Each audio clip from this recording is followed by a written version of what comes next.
So I didn't plan anything specific. What I'd like to do is you can either tell me what you want me to talk about or ask questions. Okay? And the reason I do it that way is because then I will speak about what interests you. Yeah. Whereas if I just dream up something, maybe it's not what you need. So you help me out by asking questions, telling me what you want to know about. Okay? My two children, she's 12, he's 9. So I think we are at this age whereby they're discovering the attractiveness of the phone. Oh, you mean that thing that's glued to their hand? Oh. So I realized that one can be very addictive, especially when they're discovering their friends or sometimes their schoolwork is on the phone. So how do you advise them to draw a balance? Excellent question. I think a lot of parents have that question. I think one thing is to, what my niece does is she says this much time online and that's it. Yeah? And collects the devices afterwards so that the kids don't keep the things in their room. Yeah? But they take it out when, they need to look something up.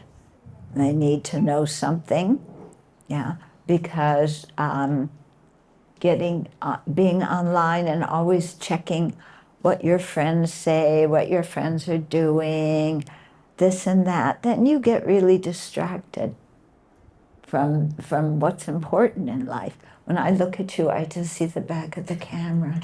I want to see, yeah. So, yeah, scooch this way a little bit. There you are. Okay.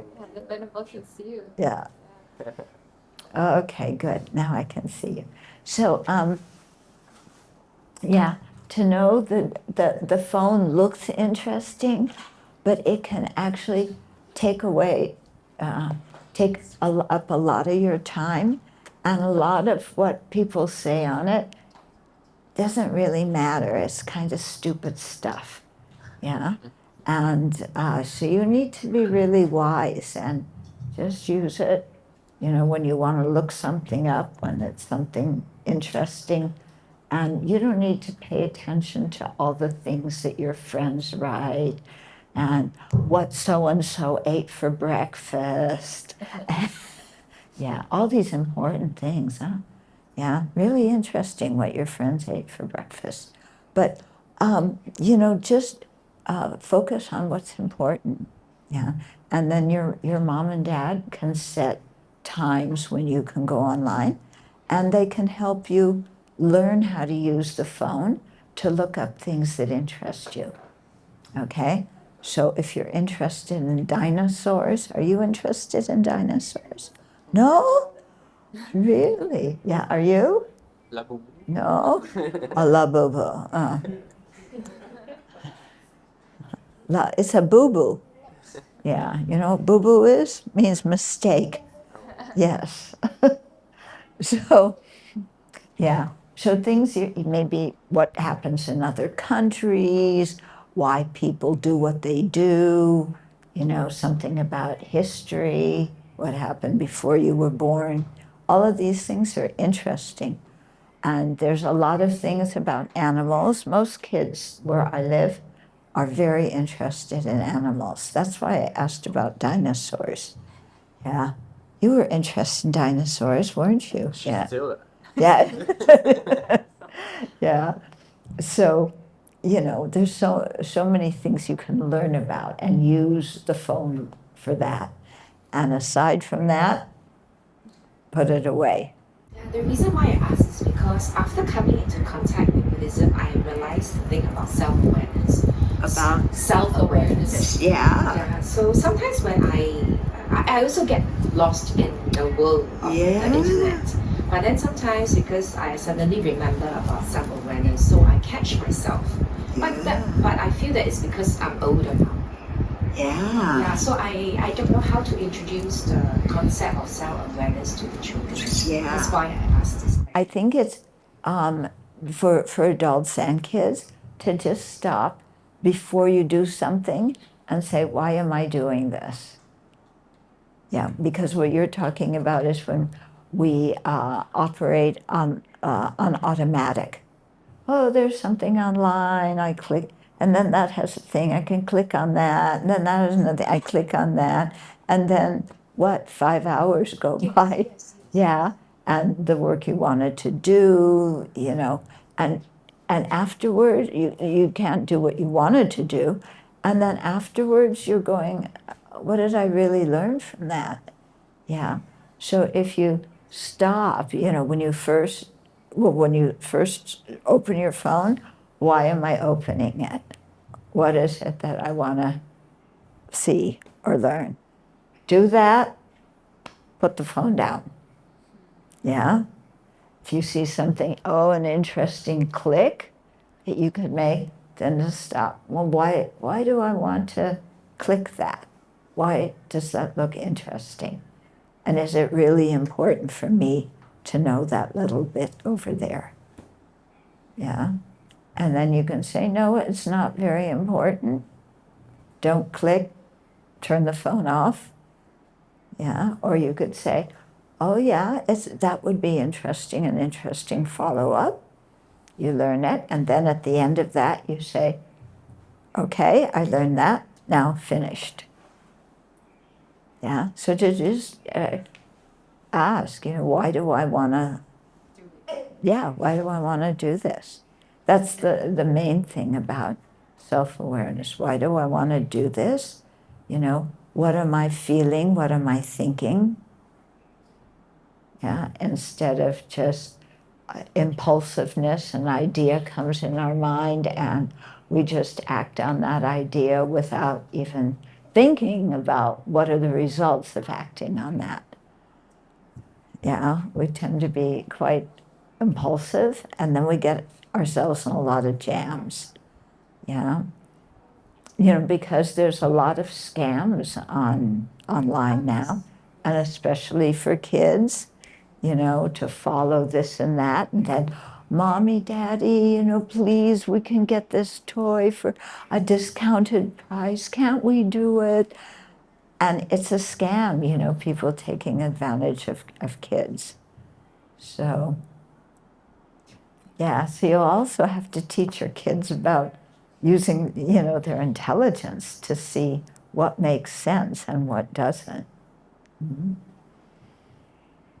And the main thing about teaching your kids about being online is for you to model it.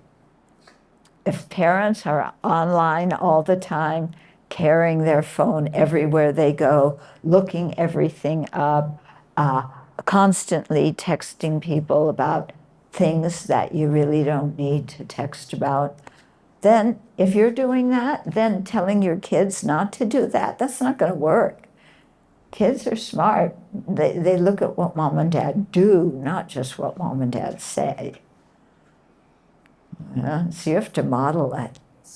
Or another thing is to, when you go online, do it, if your kids are interested in something, you go online with them and you look at it together so that you're looking at something together, discussing it, so that your kids are actually talking to you, yeah, and letting you know what they're thinking, what is going on as you're investigating something that they're interested in.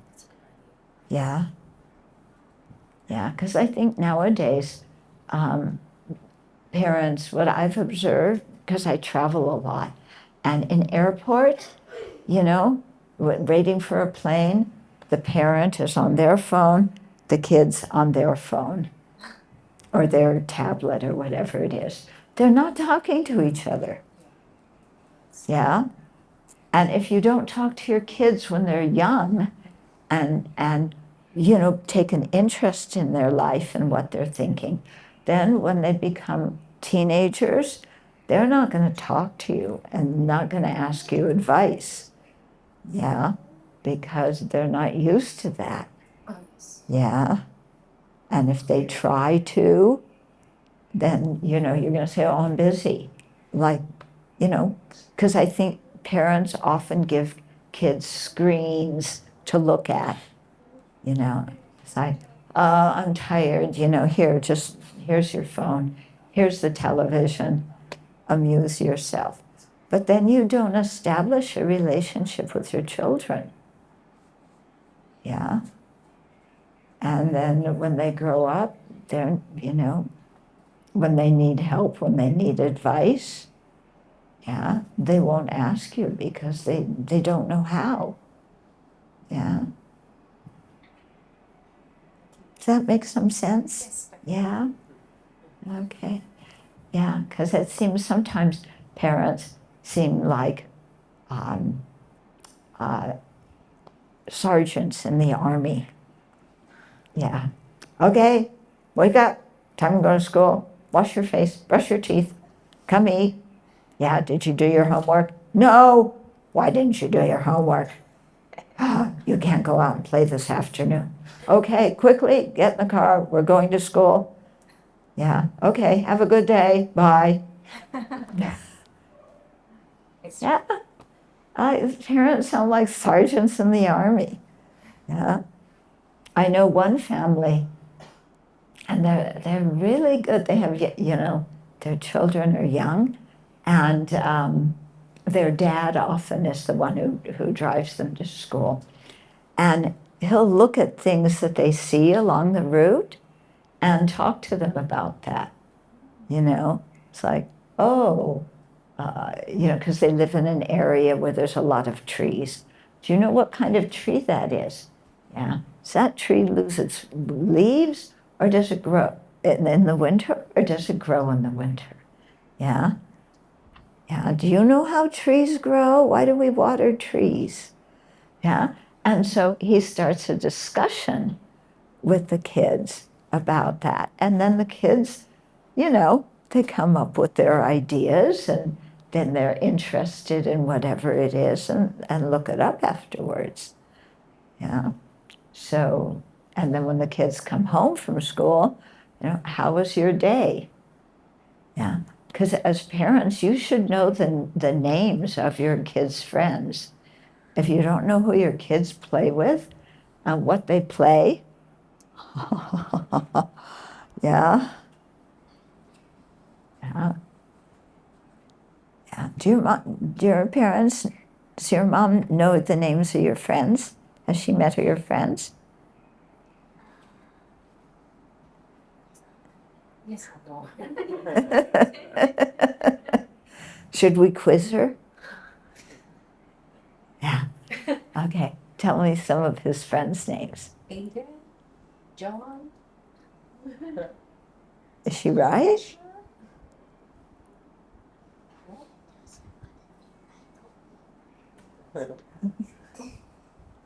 Yeah.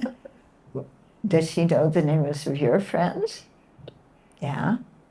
I know more of her friends because all girls, so I don't know, I speak better to girls. I don't really understand the world of boys. They're always running around. Yeah.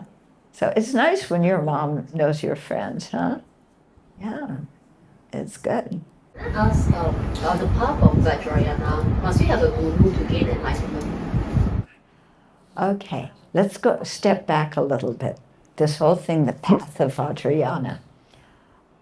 So there's a big misunderstanding in the West, in Singapore, and people think, oh, there's 3 Buddhist traditions: Vipassana, Zen, and Vajrayana.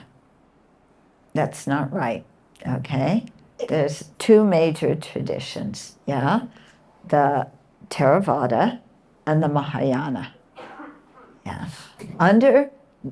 To do Mahayana practice, you need to learn a lot of what's taught in the Pali scriptures, okay? You need to know the Four Noble Truths, yeah, what is meant by renunciation, what is the Eightfold Noble Path.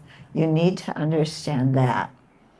Then, based on that, when you do Mahayana, then you go into more depth about what renunciation is. You go into more depth about how to develop love and compassion for all sentient beings. You go into more depth about selflessness. Yeah. And so those topics are the foundation for doing Vajrayana practice. In other words, you need to build the foundation and the walls before you put the roof on. Yeah? So Vajrayana is actually an advanced practice. What it's very often presented as is you sit there and you visualize some deity and you say mantra. That's very nice, but why are you visualizing the deity? Why are you chanting mantra? Okay? Do people know that? Or are they just, well, yeah, Om Mani Padme Hum, Om Mani. That's nice, that's great, but why are you doing it? Yeah? Our answer shouldn't be because I like the melody. Yeah? Why are you visualizing Chenrezig or Manjushri, Kuan Yin or Wansupusa? Why are you visualizing them? Yeah? So you need to think, yeah, what is the purpose? Which means that you need to have the prelude, oh, what does it have to do with renunciation? How does visualizing Kuan Yin and saying Kuan Yin's mantra help me develop love and compassion?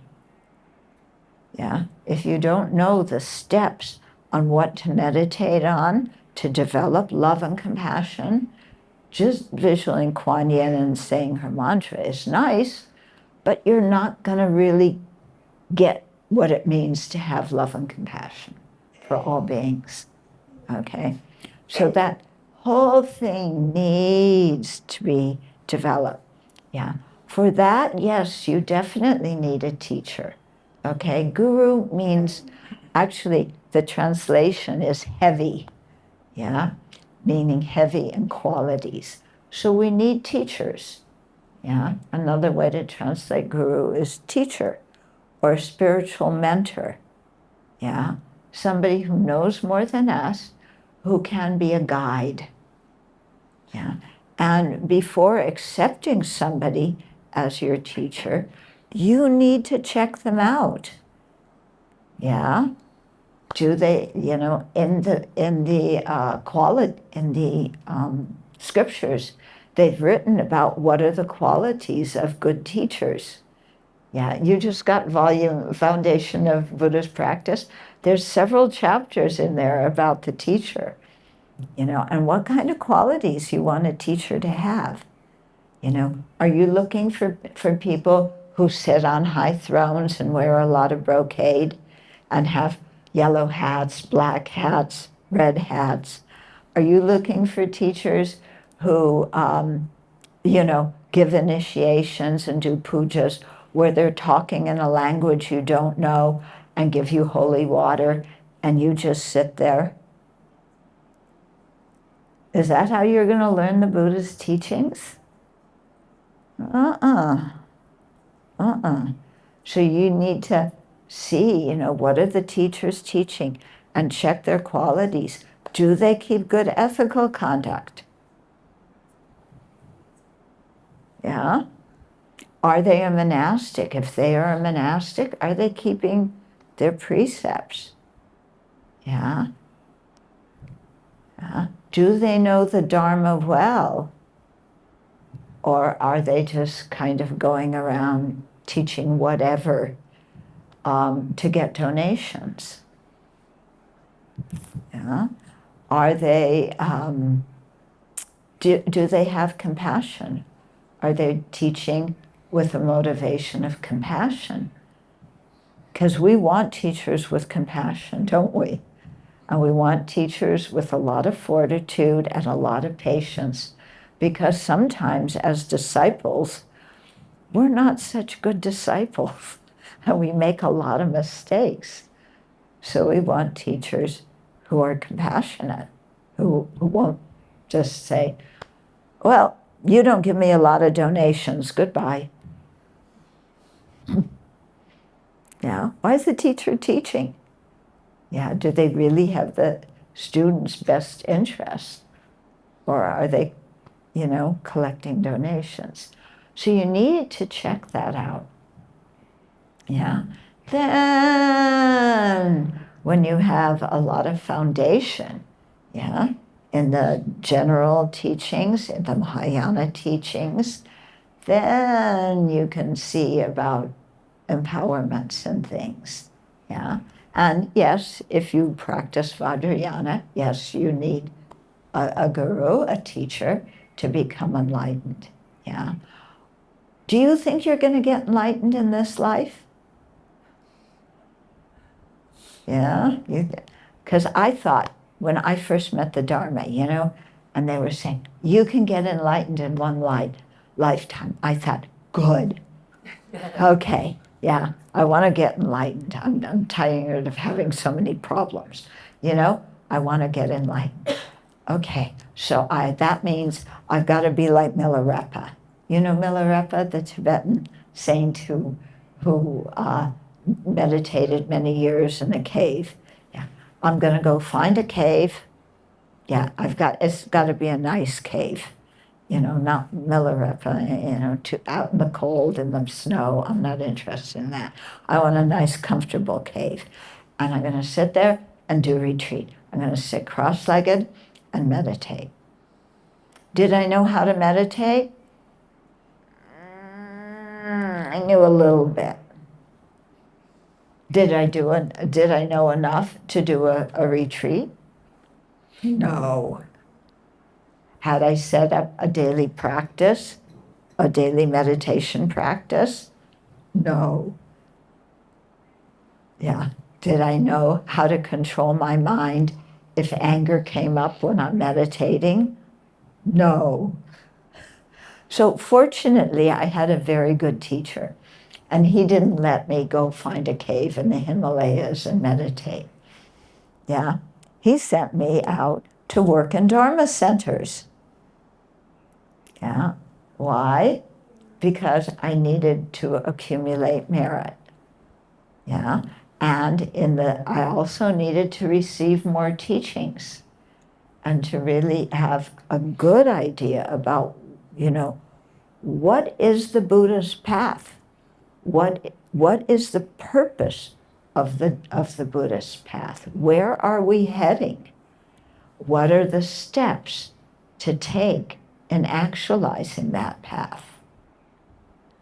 Yeah. And so, he sent me out to accumulate merit by offering service in centers and by receiving teachings, because there were geshis and teachers at those centers. Yeah. So I'm very grateful to my teacher for that. Yeah. And my teachers also taught the really hard stuff, which we think is easy, like the disadvantages of attachment, how to work with our anger. How to work with anger? I know how. I scold the other person. I yell at the other person. I tell them they're wrong. Yeah. What did the Buddha say about that? He said, anger is a non-virtuous mental state. If you act out of anger, you're creating negative karma. If you create negative karma, you're going to have the result of suffering. Okay, I better learn about the law of karma and its effects. Yeah, and you learn about the law of karma and its effects and how what we do matters. So you're learning about cause and effect, how the Buddha taught cause and effect. That is very important to learn at the beginning and to keep your mind on it as you progress. You're a scientist. Cause and effect is right up your alley, isn't it? Yeah, but you run your life on some kind of cause and effect. Yeah, why do you tell your kids to go to school? So they can learn. Why should they learn? So they can have a career. Why should they have a career? So they can support their family. Why should they support their family? Because they care about, you want them to care about other people. Yeah. So caring about other people is very important. Yeah. Love, compassion. Yeah. So that's important. And cause and effect, the law of cause and effect, it's, a system of the law of karma is a system of cause and effect. Very important we learn that. And there's a lot of teachings on that. Okay. That probably wasn't the answer you expected. That's okay. I think it helps me to understand the big picture. Yeah. How to learn myself eventually. Exactly. And that big picture is very important. Yeah. Yeah. We need a map. Yeah. And we need to have a big picture of the map. Otherwise you say, oh, I want to go to New York. Yeah. Oh, well, I'll just get in my car and ask Siri how to drive to New York. Good luck. Yeah. Can Siri tell you how to drive to New York? No. You need some picture of the continents and where things are in the world and how you go from one place to the other. Yeah. So it's the same in Dharma practice. We need the big picture and the map. And often people say to me, well, where do I start with? In my Dharma practice, what do I do first? Well, you set up a daily practice. What do I meditate on? Yeah. Okay, what is the first thing I have to do? And I tell them, stop being a jerk. What? Are you calling me a jerk? I'm not a jerk. It's the way I get people to pay attention. Because in some ways, we are jerks. Yeah? And in some ways, our behavior is obnoxious. You tell your kids, stop being a brat. Actually, let me tell you, many of us adults are brats. Remember this. Yeah, many adults act obnoxiously. Yeah, that's why why the world is so messed up. Because adults don't know how to think correctly. Okay, so what is a jerk? Yeah, a jerk is somebody who retaliates when somebody harms them. Huh? But I should retaliate. Yeah? Somebody lied about me behind my back. I should retaliate. Yeah, what good is it going to do if you retaliate? I'll get even. I'll feel satisfied. Really? Yeah. How does retaliating to people who harm you or retaliating with people who you're jealous of, how does that help you? Yeah, it just creates more conflict in your mind, more unhappiness, more, it makes your relationships with other people very fraught and there's no trust. Yeah, when you're angry and you act out your anger, Yeah, we say all sorts of things, mostly to the people we love the most. Yeah, is that true? Who do you say the most awful things to when you're angry? Strangers or the people you love? It's the people you love, isn't it? You would never say to a stranger what you say to the people you love.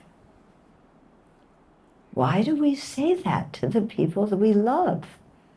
When it harms the relationship, it harms the trust. Yeah, because the people we love, trust is the major element in having a happy relationship. Yeah, if you don't trust your spouse, your marriage is going to be difficult. If your spouses are not trustworthy, that's a problem. Same with parents and children. Yeah, you need to educate your children so that you can trust them. And they need to trust you to educate them well. Yeah, and teach them good values. Teach them what to do with their anger. Yeah. When I was little, I got really frustrated. Well, got really frustrated a lot. But one time, I was so mad because I couldn't put on my skates, and I wanted to skate and I couldn't put them on, and I just slammed the skates down. I was like 4 or 5 years old, and I started to cry. What did my dad do? He took out the camera and recorded me having a temper tantrum. That was so smart that he did that, because now they have it on record, me behaving like a brat, having a temper tantrum. Yeah. And what did I have to learn from that? I learned to laugh at myself. Yeah. I learned to laugh at myself. I could have been angry at my dad for filming me having a temper tantrum. But later, he didn't show the film right away. But after some time, when I was a little bit more mature, I saw the film and I laughed. It's like, oh, that's so childish. Yeah. So that was something important for me to learn, how to look at my own behavior sometimes and saying, yeah, I'm acting like a child. Okay. But, how do you as an adult, what do you do when you get angry? Do you just yell and scream? Do you throw things? Do you stomp out of the house and slam the door? Do you go in your room and cry and not talk? How do we handle our anger? Because we're modeling that for the children. Yeah? When we're angry as adults, can we even say, I'm angry, I need a timeout? When your kids are upset, you tell them to take a timeout. Yeah, but you need to say, I'm upset right now, I need a timeout. I need to be able to just sit, breathe, calm myself down, realize that what just happened is not a national disaster. Yeah, it's not the worst thing in my life. Then you go and you calm down. Then you go back to whoever it was that you had a disagreement about, and you discuss it. Yeah, what a good model for your kids. I try to do a daily practice. I do it for a while and I lose it. And then my solution to that is to just keep trying. So I keep trying and then I get back into it. and then over time I lose it again. And I've realized over the past 2 years it's become a cycle where I lose it and then I get back into it. But my goal is to be very disciplined about it, be consistent. I don't really know how to do that because I know over time I'll fall out again. It's distribution too. Okay, one thing I think that's very helpful is you probably have a calendar where you write all your appointments. Okay, write in an appointment with the Buddha. Every day you have an appointment with the Buddha for, 15 minutes, half an hour. You can decide how much time. Yeah? What are you going to do with your appointment with the Buddha? Well, you can sit and do some meditation practice. If you're going to Dharma teachings or listening to Dharma teachings online, make an outline of the important points, and then in your meditation, think about each point and how that point relates to your life. Or during your appointment with the Buddha, read from a Dharma book so that you learn and think about what you read. Don't just turn the pages to get it done and finish it. Go very slowly and think about what you read. But when you have an appointment with the Buddha, you'll do your practice. Because you're not going to stand up the Buddha, are you? Yeah. When you have an appointment with your boss at work, you don't not show up and stand up your boss. That's important. Are you going to stand up the Buddha? Buddha, I have the things that are more important than to learn what you said. I want to gossip with my friends. Is that really more important?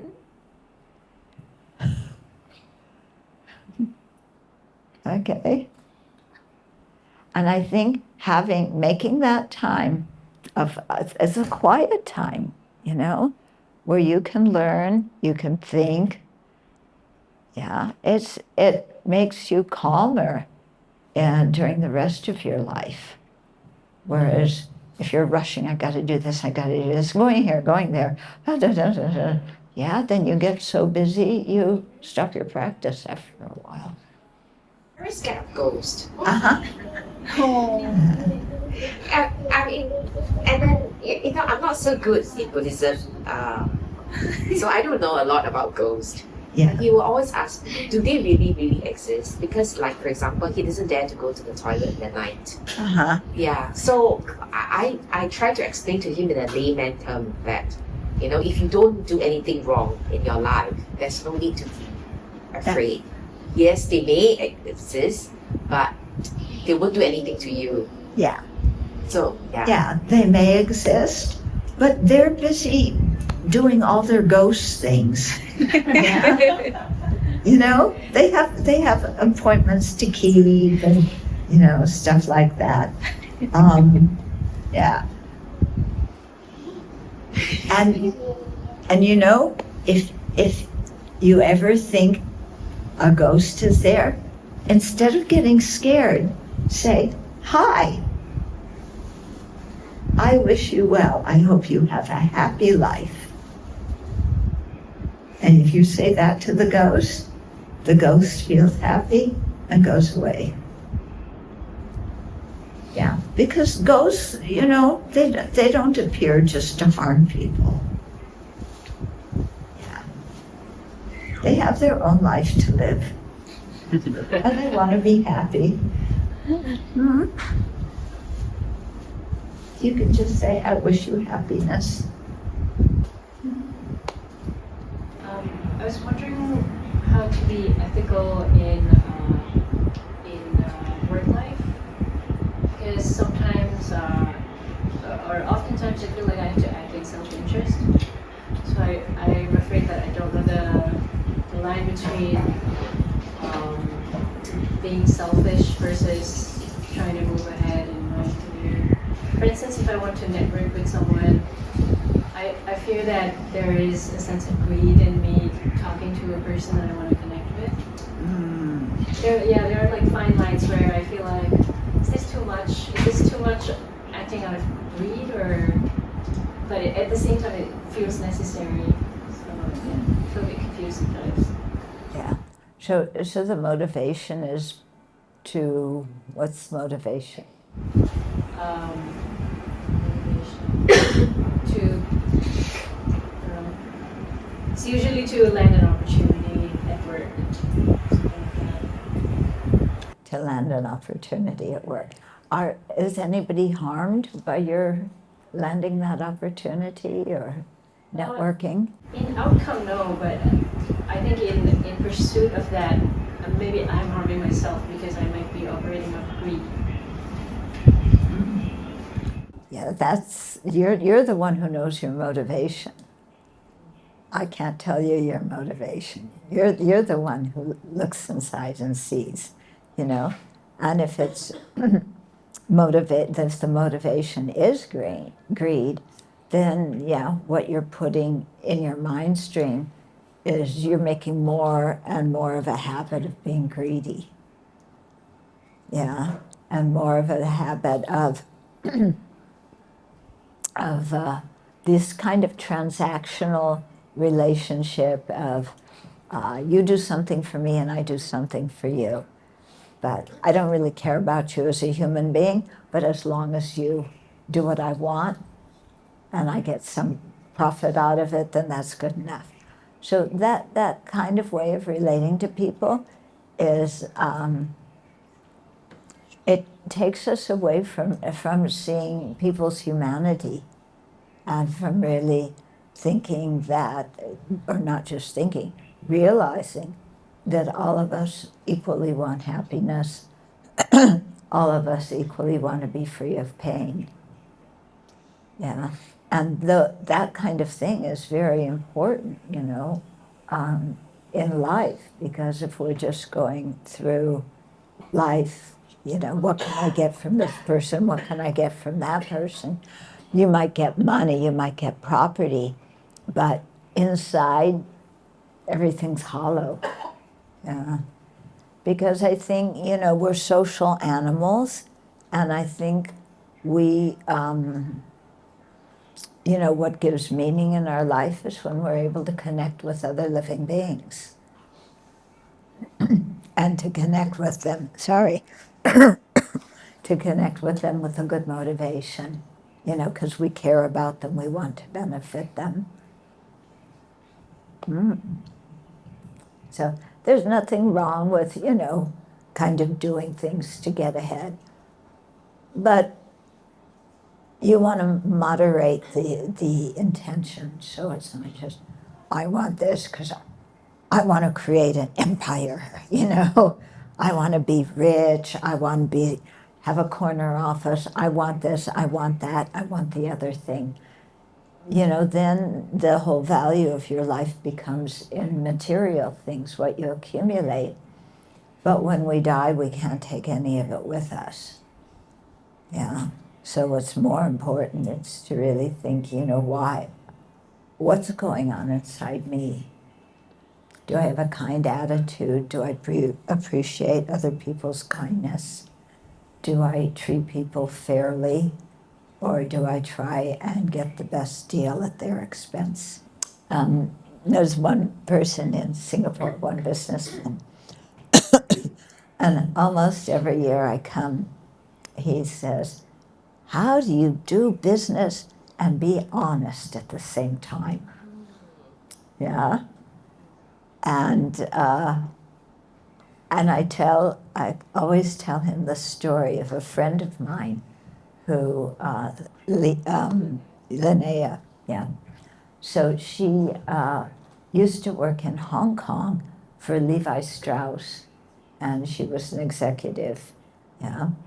And what she learned from being an executive is if you treat your customers and your clients fairly, they will come back and do more business, and they will refer their friends. But if you overcharge them and you just treat them like objects, then that's it, they don't come back. Yeah. So I tell this to the businessman because he's thinking, oh, in order to close the deal, I should overcharge somebody, because they won't know it and I'll get more money. And, what she's saying, my friend, is that if you do that, you're actually going to harm your business because people aren't going to come back. Whereas if you charge them a fair price or even give them a discount, then they come back and they refer their friends. Mm-hmm. And if you're in the position of being a manager, if you treat the people under you with kindness and respect, then they'll stay at the company. And they feel some connection and loyalty. But if you just treat the people that you're managing as worker ants and push them, we got to do this by this date, come on, hurry up, just do it. Why, you should just stay after work and work harder, come on, you lazy one. If you treat people like that, they're going to burn out and they're going to leave. Make some sense to you? Yeah.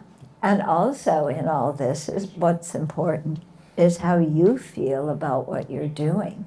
And if you don't feel good about what you're doing, then that's a signal that you need to stop doing that.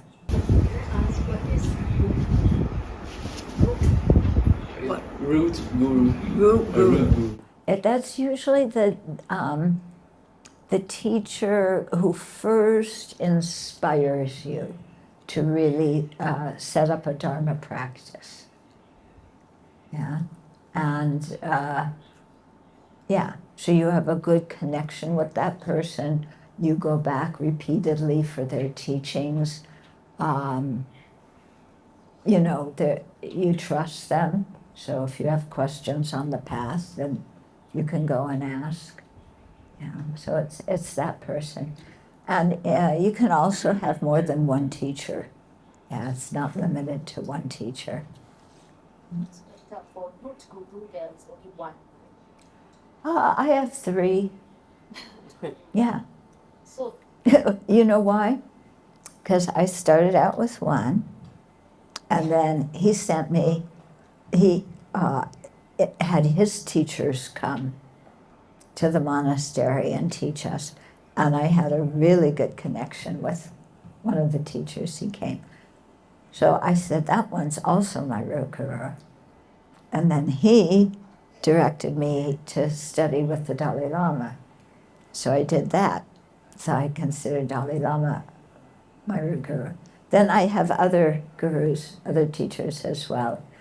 Because some teachers have many, many students, like the Dalai Lama. So, to have a lot of personal time there is just not possible. But they can still be your teachers, yeah?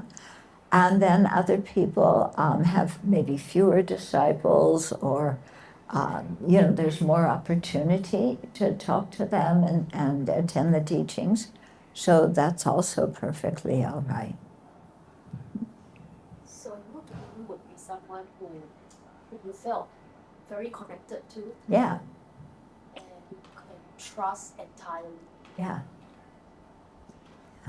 But you don't need to go shopping for a root guru. Yeah. You don't go like, okay, who wants to be my root guru? Yeah, file an application here. No. I think it happens kind of just organically. I know for me, I didn't know anything about Buddhism when I started. I saw a sign for a meditation course. I was a teacher, so in the summer I wasn't working. So I went to this meditation course, and these 2 lamas were teaching. And I listened and I thought about what they said, and I tried to practice what they said.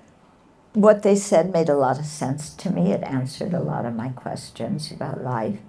And the practices that they did really helped me when I did that. So I just kept going back again and again and again. I didn't know anything about root guru, any of that stuff.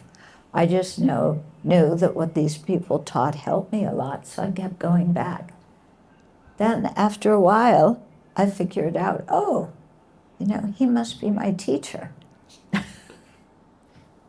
Yeah, I wasn't looking for a teacher. You know, okay, yeah. And His Holiness always says, you know, when people get like, oh, I got to find a root guru, I got to find a root guru. He always says, the Buddha is your root guru. Yeah, because all the teachings came from the Buddha. So study what the Buddha said. Okay. Yeah. Is there sometimes my kids ask me, is What? there something I can't hear you. clairvoyance? Is What? there clairvoyance? Is there clairvoyance? Yeah, there can be clairvoyance. People have clairvoyance in different ways.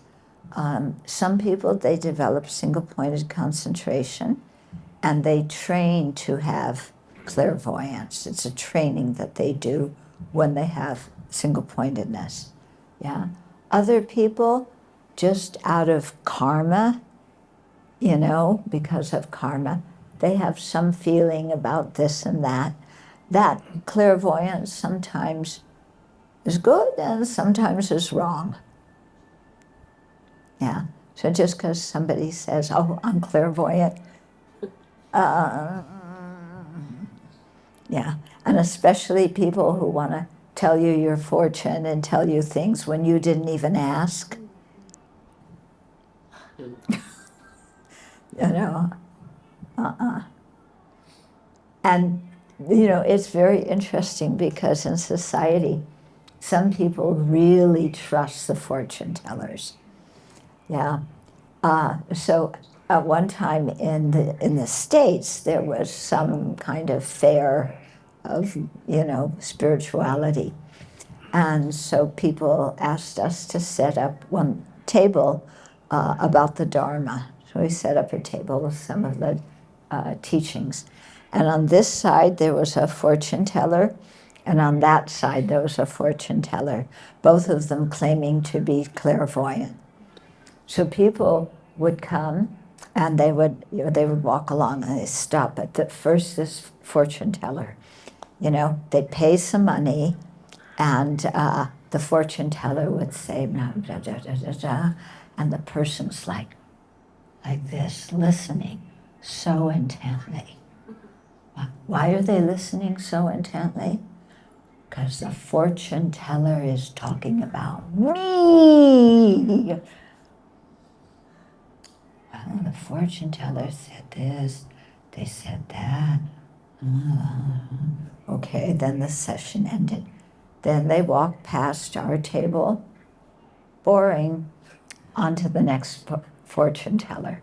Same thing, paid their money. Listen. And I'm thinking, wow, here's the Buddha's teachings. The Buddha is omniscient. The Buddha can tell us the path to awakening, the path out of our situation in samsara. And those people aren't interested. They just want to pay some money and have somebody, you know, tell them their fortune. And I felt really kind of that's a sad situation. They're missing out on something, you know. And I found it very interesting afterwards. People would say, well, the fortune teller told me I was going to get sick this year. Well, I can tell you that too. Because don't you get sick every year?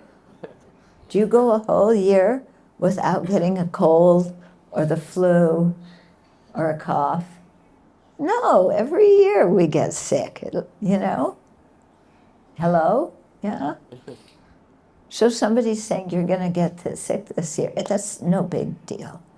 Yeah? Somebody else who says, oh, something very good is going to happen. You're going to meet somebody. Something very good will happen in your life.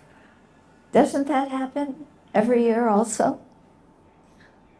You meet new people, you have a new friend, yeah, they introduce you to some new field of interest, something new you can learn about, or you meet somebody when you're traveling.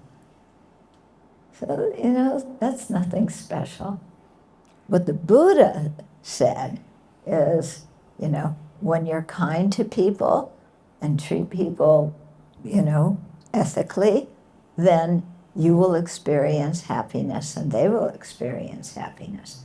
But if you cheat them, lie about them, talk badly about them behind their back, and just want to milk them for whatever you can get out of them, then you're not going to have good relationships, and you're going to be creating a lot of negative karma, which will lead to a, you know, misfortune in future lives. Yeah? The Buddha taught that. That makes a lot of sense. Do people pay attention to that? No, I want to hear the fortune teller.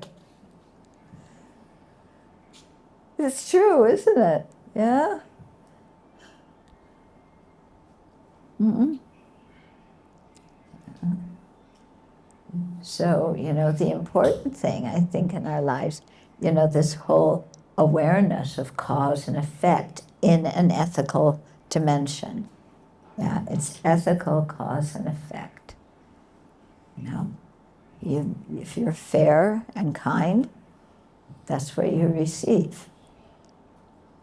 Yeah, if you take advantage of people, they're going to take advantage of you too. Mm-hmm.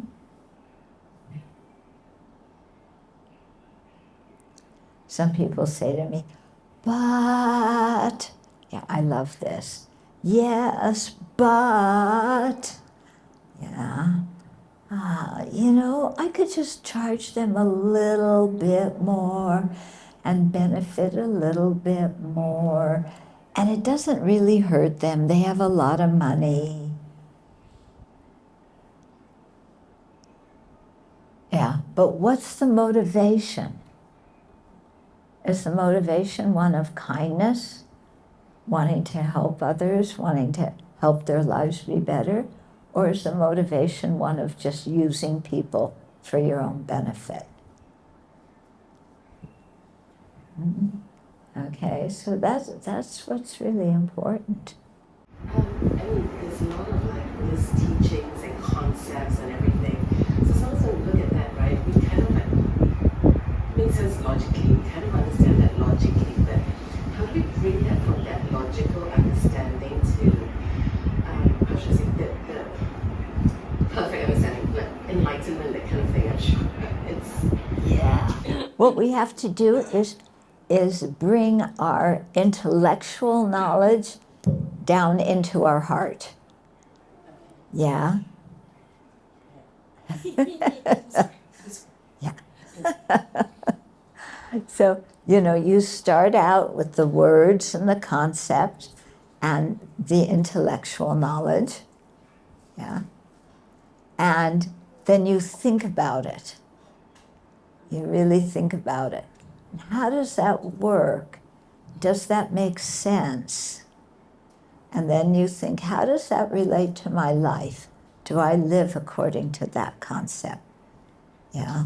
So the thing about greed came up. So to, you know, okay, greed, yeah. Are there benefits to greed? Are there disadvantages to greed?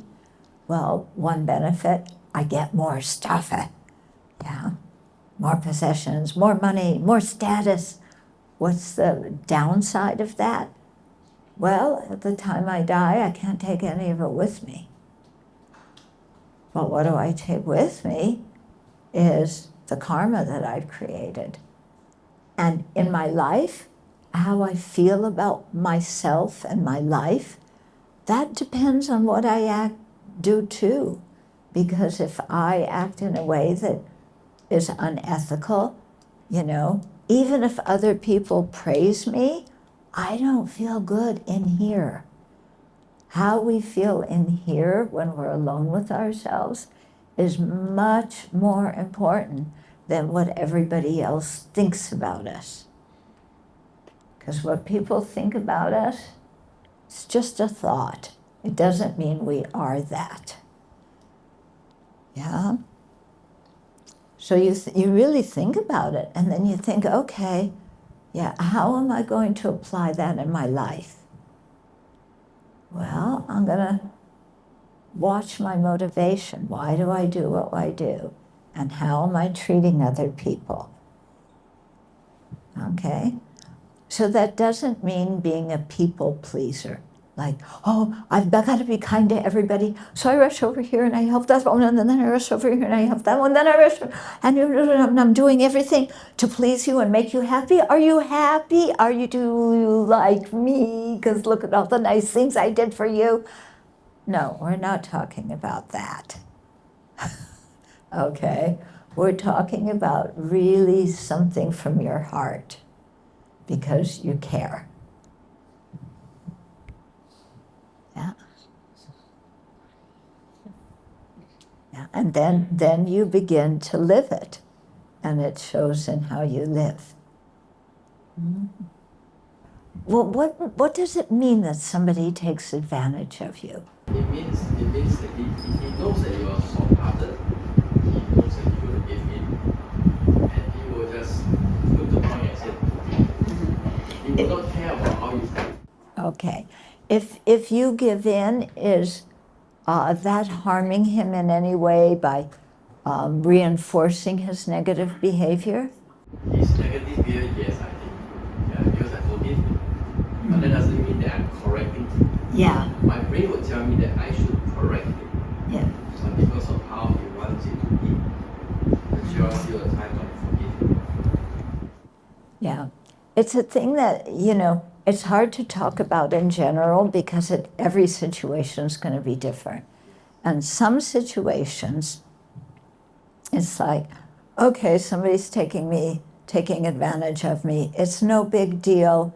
This is really important to him. It's not so important to me. Yeah. Then, you just let the person do. Yeah.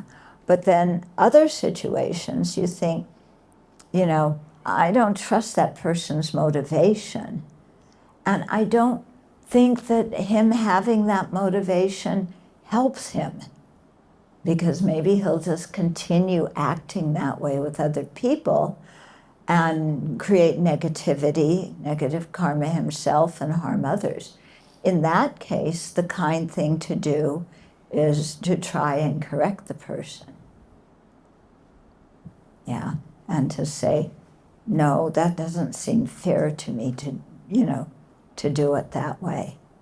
Yeah, and I think, depending who it is, and I think you need to, learn how to treat people respectfully and fairly. So each situation is very different. So you have to assess that. Mm-hmm. Yeah, but you notice in both of the examples I gave, none of them was, how can I get the best deal? Yeah, I want this. No. We also sometimes have to look at our heart too, because sometimes sometimes we're quite attached to maybe our reputation and we want people to think good of us, so we let them do things that it's not so good to let them do. It's kind of like when you're raising a child. Yeah, you love your child. Does that mean that you give your child everything they want? No, because if you do, you're going to have a brat, and you're going to have a person who cannot function in society. So you can, with children, you love them, but you have to say something, and, this is not appropriate behavior in this situation, or, whatever you need to do to teach your child. And so you can correct them, and because you care about them. And granted, sometimes children don't like being corrected. Yeah, they don't like when mom and dad say no. But you realize that as a parent, you have to do that. Really, otherwise the kid just is bouncing, you know, they don't know how to behave with other people. You agree? Yeah.